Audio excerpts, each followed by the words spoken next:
சொல்லு. உன்னை மட்டும் எதுக்குடா தனியா வர சொல்லிக்கிறாரு? தெரியலடா, நைட்டு போர்டு ஆட சொல்ல கூட சிவான் தானே சண்டை வச்சிருந்தாரு, நம்ம கம்முன்னு தானே இருந்தோம். அவர் காலையில் வந்து கேட்டப்போ கூட பொருளை நம்ம தானே முதல்ல எடுத்து போய் கொடுத்தான். என்னன்னு தெரியல, கூப்பிட்டுக்கிறாரு, போய் பார்த்துக்கணும். அண்ணா வர சொல்லியிருந்தியாமண்ணா? அந்த கடைக்காரன் உன் மேல கேஸ் கொடுக்குறேன்றான்டா. நோ, அவன் மேலே எதுக்கு நான் கேஸு? ஏதோ தையல் மிஸ் நெட்டு திருப்பி கொடுக்கலையாம? என்னண்ணா அவன் என்னென்னத்தையோ சுட்டுன்னு போனான். நாங்கள் ஒரு தையல் மிஷினை திருப்பி கொடுக்கல, நான் கேஸு கொடுக்குறான். மேட்ரு அது இல்லைடா, நைட் அவன் வாயை குழப்பிட்டோம்ல, அதான் மிஸ்னு சொல்லி ஈத்துனுங்க. நாத்துக்கு தேவையில்லாம கேஸு கீசுன்னு வாங்கினு போய் அவனோட மன்னிப்பு கேட்டு சாலா போயிடு. நான் முதல்ல அவனை எங்கள் வீட்டுக்கு வந்து எங்கள் அம்மா வந்துட்டு சாரி கேட்க சொல்லணும். என்னடா சொல்ற? இல்லைண்ணா, அவன் தானே முதல்ல எங்கள் அம்மாவை கீழே தள்ளி விட்டான், அதுக்கு தானே நான் அவனை அடித்தேன். அதானே கரெக்டு.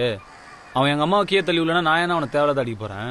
அதுக்குலடா அடுத்த வாரம் டிஸ்ட்ரிக்ட் சாம்பியன்ஷிப் வருது, அதுக்குள்ள கேஸு கீசு நான் உன்னால ஸ்டேட் நேஷனல் ஆட முடியாத போயிடுமோன்னு பயப்படுறேன். இல்லை, நான் மிஸ்னஸ் போய் குத்து சாலா போய்க்கிறேண்ணா. போ சொல்லலாம் சிவா. என்னண்ணா? அந்த கடைக்காரன் சாலா போ சொல்லு.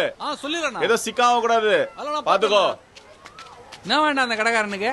இல்லைண்ணா, மிஸ்னஸ் போய் கொடுக்கலன்னா கேஸ் கூட் பண்ணுறான். அன்பே, அந்த கடைக்காரனை பத்தி எனக்கு நல்லா தெரியும். அவன் சரியான புளிப்பு.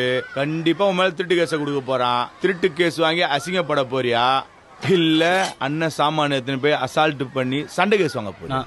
இல்லைண்ணா, நான் பேசி சாலா போய்க்கிறேன். உன் இஷ்டம். ஆனா ஒன்னே ஒண்ணு தெரிஞ்சுக்கோ, அண்ணன் வண்டியில 2 பொருள் எப்பவுமே இருக்கும். உந்து மாதிரி எப்ப வேணா எடுத்துக்கோ, எதுக்கு வேணா யூஸ் பண்ணிக்கோ. நீ வேற அவனாண்ட போய் இதெல்லாம் சொல்லி அதெல்லாம் பேசி தீர்த்துக்கலாம்டா.